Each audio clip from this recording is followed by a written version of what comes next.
Hello everyone, welcome back to Free Kick. I hope you are doing well. To all the football lovers, make yourself at home because you are definitely at the right place. Today's video will be a little bit different. Instead of doing a basic review of Real Madrid's match against Osasuna, I will comment this performance and compare it to the last one against Milan in order to highlight what worked this time. I decided to use Thierry Henry's video analysis on Kylian Mbappe during the match against Milan to do so. Before starting the video, I would like to mention Rodrigo, Militao and Lucas Vázquez. They were badly injured today and I wish them a speedy recovery, especially to Militao, who has torn his ACL once again. I hope they come back soon, healthier and stronger. Back to the analysis. During this match against Osasuna, our team has resumed all its automatisms from last season and everything went very well. That is due to the fact that Ancelotti has finally decided to do what is right by putting each player in his natural position. If you remember, since the beginning of this season, the team has been slowed down because the lineup has gradually been adjusted to our number 9 so that he shines more and does not feel lost on the pitch.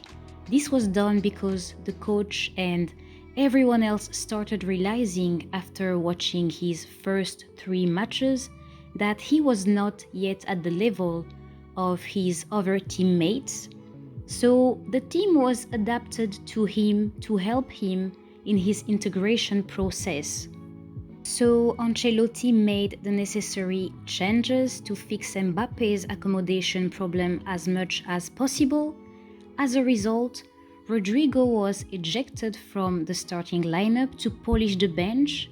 Bellingham was sacrificed and used in the most thankless positions to overcome the balance problem and serve Vini and Mbappe, who became the front duo.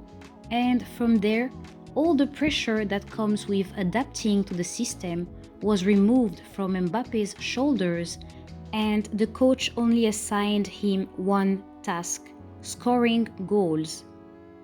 With these arrangements, Vini still found ways to make differences even without scoring, but things were still complicated for Mbappe. His teammates did everything to transform his season debut into a success and make him score as much as possible. They even went as far as offering him penalties to inflate his statistics and keep his confidence intact. From there, things were supposed to be alright, but as the matches progressed, everything collapsed. This adjustment of the team to our number 9 began to make the team play poorly, to the point where it completely sank against Barcelona and then against Milan. Thierry Henry has summed up all the problems our teams faced by taking the match against Milan as an example, and his explanations were spot on. Bellingham trying to make the run, trying to make the team play, running in behind, that's him again trying to break the line. That's your 9. That's your 10. Again, who's going to make the run in behind? Who's going to try to go? It's him. It's Bellingham going, not your number 9. Again, who's making the box? Him again. You can't win games like that. You can't win games with your 10 breaking the line, coming back, trying to bend his run, trying to defend, trying to go on the other side. In summary, our number 9 does not have the right automatisms and is not acting like a proper 9. And if the problem was only this one, it would have been easier to fix, but in his case it is even worse, because he does not bring anything to the team. He doesn't do any pressing or defensive effort, and he doesn't even make the right runs when necessary, which means that midfielders like Bellingham and Valverde have to do the work he doesn't do for him, while trying to cover the team's imbalance. But at some point, this could only backfire on the team because they can't do everything, and we saw it very clearly against Barcelona and Milan.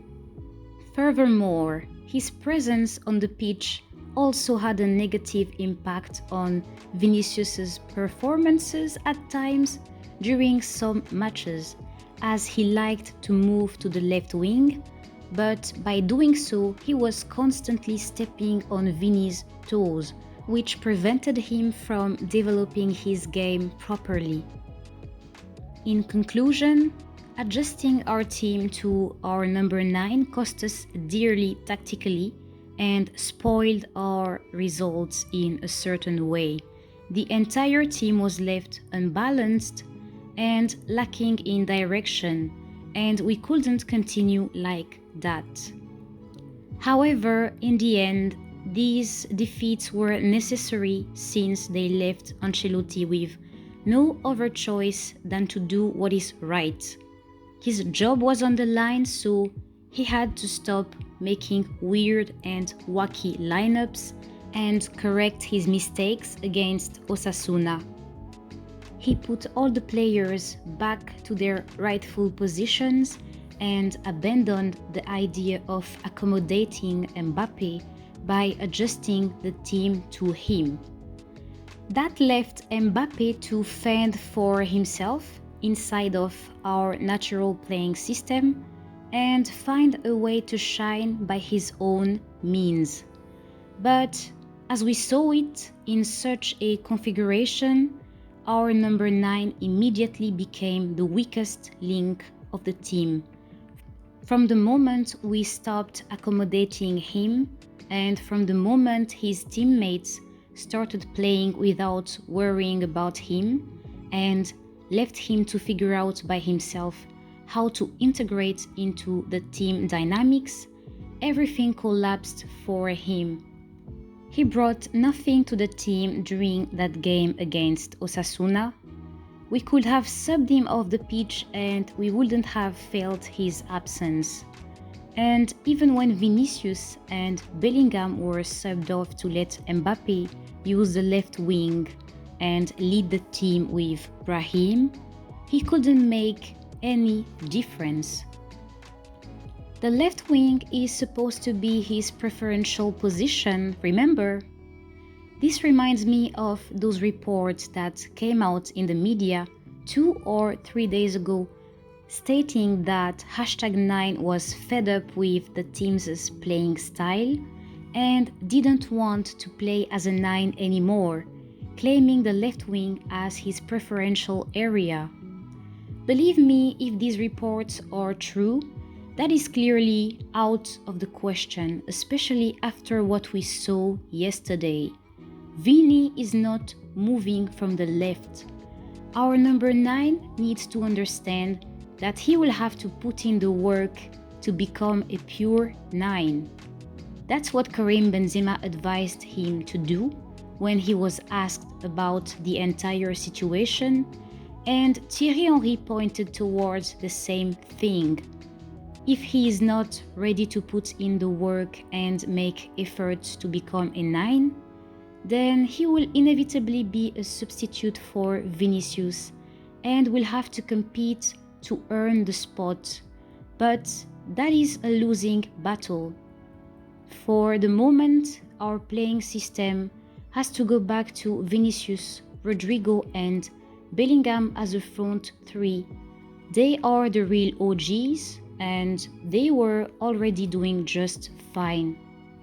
From now on, it will be better for us as a team to count on what has been proven to work previously. The biggest mistake that was made, in my opinion, was to adjust the team to Mbappe in that manner. it was way better to let him adapt to the team on his own from the beginning.